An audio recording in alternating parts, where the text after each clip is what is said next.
The automatic door slid open, and a middle-aged man stepped inside, wearing a faded jacket and a cap pulled low over his eyes. His hands remained buried in his pockets as he walked slowly past the entrance. No one recognized that he was Daniel. Grayson, CEO of the entire chain of stores. He paused, his gaze sweeping across the sales floor. The shelves were disorganized, many items out of place. Customers moved quietly, their faces downcast. No greetings. No smiles. Just an oppressive stillness that made the air feel heavy. Behind the checkout counter, a female employee in her 30s scanned groceries with trembling hands. Her hair was tied back loosely, and her swollen red eyes revealed she had been crying. Each time she tried to smile at the next customer, her lips quivered and her voice came out unsteady. Daniel slipped behind a display of canned goods, pretending to examine labels. But he couldn't look away. He saw her discreetly wipe tears from her cheek with the sleeve of her uniform right in the middle of her shift. Moments later, a tall man with a broad chest and a black vest that read supervisor emerged from the stock room. His flushed face radiated irritation as he slammed a clipboard on the counter. "Crying again," he barked, voice edged with contempt. "How many times do I have to say it? If you can't hold it together, you can leave." The young woman froze, swallowed, and wiped her eyes again. "I'm sorry. I'll be fine."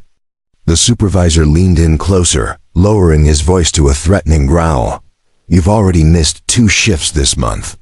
If this happens again, don't expect to see your name on next week's schedule."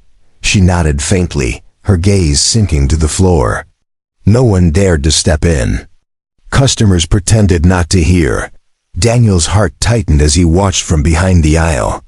He knew this wasn't discipline. This was humiliation. This was fear masquerading as management. And it had no place in a company that carried his name. After the supervisor retreated into his office, the woman drew in a long breath, squared her shoulders, and resumed scanning items. She whispered, "Thank you," to each customer, her voice still trembling. Daniel watched her hands, how they shook as she passed receipts across the counter.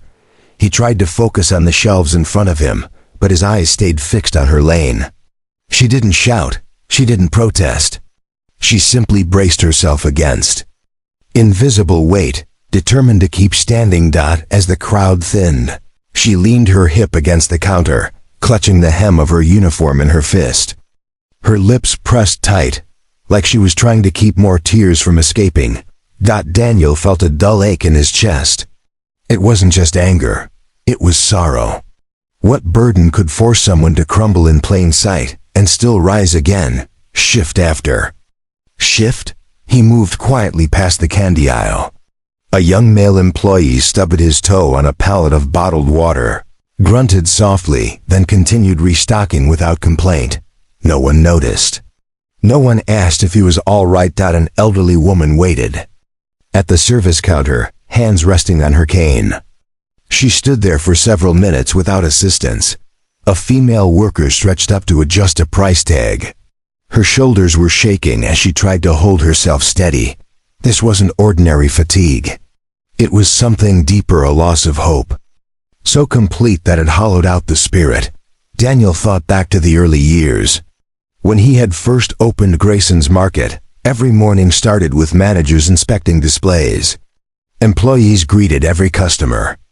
A warm energy filled the aisles. Now, only stale air and exhaustion lingered. He walked to the housewares aisle and picked up a lightweight aluminum pan. Though his mind was elsewhere, he remembered the meeting just weeks ago. The day he'd received a plain brown envelope, no return address. Just a single urgent message. Someone in the store is being pushed to the edge. You should look into it before it's too late. He'd brought it to regional management. They had dismissed it with a smirk. Probably some young kids sulking because they didn't get a raise, one director said. If we cater to every complaint, nothing gets done, another had chimed in. But Daniel hadn't forgotten the letter. The tone hadn't sounded like a complaint. It sounded like a cry for help. Now, Watching the girl behind the register, he realized it had been the truth. During his break, Daniel bought a granola bar from the vending machine. He walked slowly toward the break room, unsure what he would say if anyone noticed him there. He didn't plan to enter, he just wanted to observe Dot as he neared the doorway. He stopped. From inside, he heard muffled sobbing. A voice, low and broken, slipped through the half-closed door. "I can't do this anymore. I tried. I really tried. But nothing's ever enough." He recognized her voice instantly. "Kendra. They cut my hours. I can't even afford gas.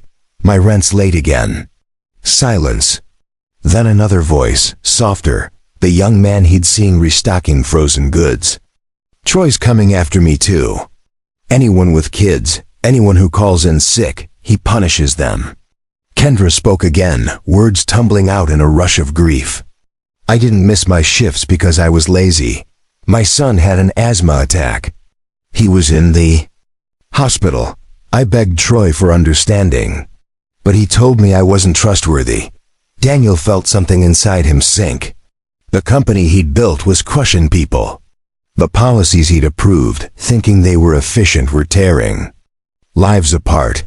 That evening, he didn't return to headquarters.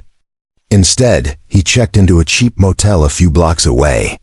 He sat at a small wooden table, the glow of a street lamp falling across hastily scribbled notes. Employee names, shift hours, patterns of reduced schedules out at the top of the list, circled. In red was Kendra Owens. He remembered his first store, where he'd stocked produce himself, sweeping aisles late into the night. He'd once promised he'd never let his company become like the cold places he'd worked before. And yet here he was, reading evidence that Grayson's Market had betrayed that promise. He opened his phone and scrolled through employee photos. Troy's picture appeared, his practiced corporate smile. Daniel flicked it away and paused on an old team photo, faces grinning in genuine pride. "Enough," he whispered. "Tomorrow morning. I won't hide anymore." Before dawn, Daniel dressed in a fresh uniform and pinned a temporary NAMA tag to his chest. Dan probationary staff. No one noticed when he arrived. No one greeted him. He was assigned to restock the cereal aisle. Beside him, a thin young man with tousled hair and glasses was stacking boxes. "Welcome, newbie," the young man muttered, not looking up. "I'm Marcus. Don't ask why people don't talk much. It's just easier." Daniel nodded faintly. This kid was sharp. As they worked, Daniel asked quietly, "How long have you been here?" 2 years, Marcus replied, shifting another box. "But it's never felt this heavy until the past few months." He glanced over his shoulder before lowering his voice. "Troy's been swapping shifts, cutting hours. If you have kids or personal stuff, you get punished. If you keep quiet, you get bonus hours." Daniel felt a dull heat rising in his chest. He'd suspected it, but hearing it confirmed was different. "And Kendra?" he asked, pretending to adjust a cereal box. Marcus paused. "She's the hardest worker here. But when her son got sick, she missed a couple shifts. Since then, Troy's been cutting her hours down to nothing." Daniel felt his jaw tighten. "She's at 15 hours a week now," Marcus said, voice dropping to a whisper. "It's not enough to cover rent.